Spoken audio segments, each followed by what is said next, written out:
Hello hi welcome back to my channel Pushpa ఇంకా talks అందరూ ఎలా ఉన్నారు బాగున్నారు నేనైతే చాలా బాగున్నాను. సో ఈరోజు నేను చింతకాయ పప్పు అనేది ప్రిపేర్ చేద్దాం అనుకుంటున్నాను. బయట అనేది ఫుల్ వర్షం పడుతుంది. నేను అన్నీ రెడీ చేసి ఉంచుకున్నాను అనమాట. సో ప్రాసెస్లోకి వెళ్ళిపోదాము. నేను ఇక్కడ కుక్కర్ తీసేసుకొని ఇందులో కొంచెం మనకు సరిపడేంత పప్పు అనేది వేసుకోవాలి. ఫస్ట్ నేను ఇక్కడ ఒక కప్ అనేది పప్పు వేసుకున్నాను.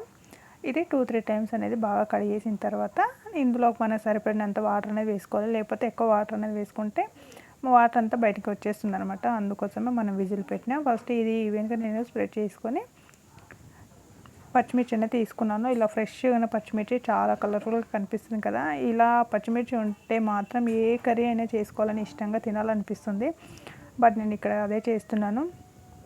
యాక్చువల్లీ నిన్న నేను పచ్చడి అనేది ప్రిపేర్ చేసుకున్నాను. ఈరోజు చింతకాయలు ఆల్మోస్ట్ ఈ సీజన్లో చింతకాయలు వచ్చేస్తున్నాయి కాబట్టి ఇంకా చింతకాయ పప్పు అనేది ప్రిపేర్ చేద్దామని చెప్పేసి చింతకాయలు తీసుకుంటున్నాను.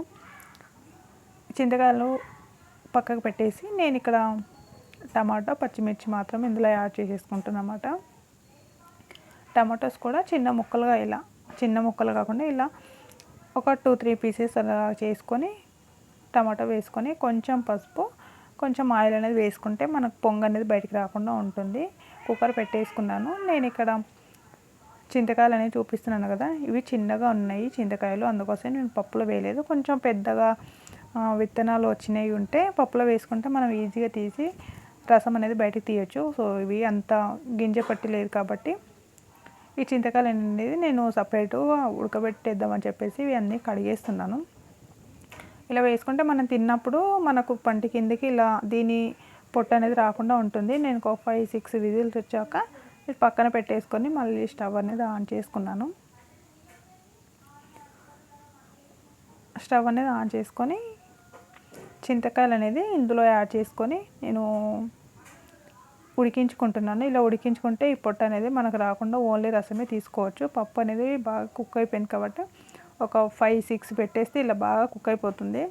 నెక్స్ట్ చింతకాయలు అనేది వేరే బౌల్లోకి నేను ట్రాన్స్ఫర్ చేసుకుంటున్నాను. ఇలా చేసుకున్న తర్వాత ఇది కొంచెం కూల్ అవ్వాలి. మనం వెంటనే పెట్టేస్తే చేతి అనేది కాలుతుంది కాబట్టి కొంచెం కూల్ అవ్వడానికి పక్కన పెట్టేసుకొని అదే కడాయిలో నేను పప్పుకు మనకు సరిపడేంత ఆయిల్ అనేది వేసుకుంటున్నాను. వేసుకున్న తర్వాత పోపు అనేది మనం ఆల్మోస్ట్ పోపు వేసుకుంటాం కాబట్టి పోపు కరివేపాకు ఎండుమిర్చి వేసుకొని కొంచెం అది బాయిల్ అవుతుంటే ఇక్కడ కొంచెం ఇది కంప్లీట్గా కూల్ అవ్వలేదు, కొంచెం కూల్ అయిపోయింది కాబట్టి నేను రసం అనేది తీస్తున్నాను. మనం ఇలా పప్పులో వేసుకుంటే మనం ఇలా ఫ్రై చేస్తున్నప్పుడు పొట్టు అనేది ఉంటుంది కాబట్టి నేను ఇలా సపరేట్గా వేసుకొని ఈ రసం అనేది తీసుకుంటున్నాను అన్నమాట. అంతే. ఇది కొంచెం పులుపు అనేది మరి ఎక్కువగా ఉంటుంది కాబట్టి కొంచెం మనం వాటర్ అనేది యాడ్ చేసేసుకోవాలి. అలాగే వేసుకుంటే పులుపు అంతా తిన్నట్టు ఉంటుంది కాబట్టి అలా చేశాను. సో నెక్స్ట్ ఇక్కడ ఈ పొట్టు అనేది మనకు ఇందులో పడకుండా కొంచెం నేను ఇందులో రసం అనేది వేరే బౌల్లోకి ట్రాన్స్ఫర్ చేసుకుంటున్నాను అన్నమాట. మనం కావాల్సి కొన్ని వాటర్ కూడా వేసుకోవచ్చు. నేను ఇంకా కొన్ని వాటర్ వేసుకుందాం అనుకున్నాను. ఈ పులుపు అనేది ఇంకా కొంచెం చిక్కగా ఉంది కాబట్టి కొన్ని వాటర్ వేసుకుంటే మనకు కొంచెం పులుపు అనేది లేకుండా నార్మల్గా ఉంటుంది. నెక్స్ట్ ఇందులో కొంచెం కొత్తిమీర అనేది కడిగేసి వేసుకోవాలి. ఇప్పుడే అసలే వర్షాకాలం కాబట్టి మనకు చాలా మటుకు మట్టి అనేది వస్తుంది, ఏ కాలమైనా వచ్చేస్తుంది కాబట్టి ఇప్పుడు కొంచెం ఎక్కువగా కొంచెం పాడైన కూడా ఉంటుంది కాబట్టి ఆల్మోస్ట్ కడిగేసి వేసుకొని కొంచెం బాయిల్ చేసుకోవాలి. పప్పు అనేది నేను ఇందులో సాల్ట్ వేసుకొని బాగా ఇది రుబ్బేసుకోవాలన్నమాట. ఇలా మెత్తగా చేసుకుంటే పప్పు అనేది టేస్ట్ అనేది బాగుంటుంది అనమాట.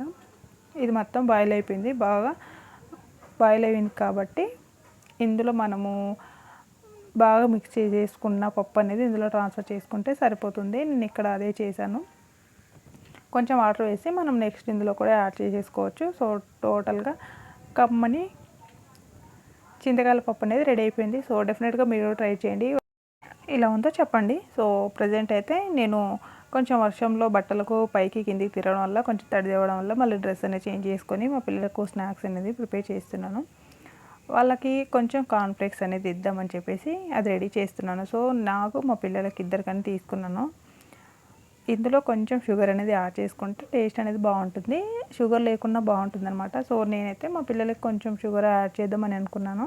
సో మా చిన్నడు వచ్చేసి కప్ అనేది తీసుకున్నాడు. ఇంట్లో నేను షుగర్ వేసిన తర్వాత కొంచెం మిల్క్ అనేది యాడ్ చేస్తాను. అది వాడికి ఇష్టం లేదు, అందుకోసమే వాడు కప్ తీసుకున్నాడు. మళ్ళీ నేను తీసుకొని పెట్టుకున్నాను. కొంచెం షుగర్ యాడ్ చేసుకొని కలుపుకొని తింటే బాగుంటుందని చెప్పేసి తీసుకున్నాను. ఇక్కడ కొంచెం పాలు అనేది వేసుకుంటున్నాను. 3 కప్స్లలో వేసుకునే పాలు వాడు 2 కప్స్లోనే వేసుకుంటాడు. మాకు ఇద్దరికే తీసుకుంటున్నాను, మా పెద్ద అబ్బాయికి, నాకు. మా చిన్నోడు కొంచెం పాలు వైట్గా ఉంటే వాడు అసలు తాగడు. చిన్నప్పటి నుంచి వాడికి ఎందుకో కొంచెం అదొకటి మైనస్ ఉంది. ఇలా బూస్ట్ కలిపిస్తే తీసుకుంటాడు అన్నమాట. అందుకోసమే నేను ఇక్కడ వాడికి బూస్ట్ అనేది కల్పిస్తున్నాను. పిల్లలు కదా, వాళ్ళు ఇష్టంగా ఏది తింటే అదే ఇవ్వాలి, మనం అనేది ఫోర్స్ చేయకూడదు. ఇందులో కొంచెం బూస్ట్ అనేది వేసిన తర్వాత నేను షుగర్ వేసి కల్పిస్తున్నాను అనమాట వాడికి. మన ఇష్టాలు మనవి ఇవన్నీ కూడా పిల్లల మీద రుద్దకుండా వాళ్ళు ఏవి తింటే అవి వాళ్ళు ఇష్టంగా తినేలాగా చూడాలి. బట్ నేను ఇక్కడ మా వాడు షుగర్ వేసిస్తే కాన్ఫ్లెక్స్ అనేది తిన్నాడు. కొంచెం పాలను వేసుకున్నాడు, చూసారు కదా. నేను అలా వేస్తున్నాను చెప్పేసి వాడు ఫేస్ అనేది డల్గా పెట్టుకున్నాడు. సో నా వీడియోస్ మీకు అందరికి నచ్చితే like and share and subscribe చేసుకోండి my channel Pushpa Venkat talks. Thank you.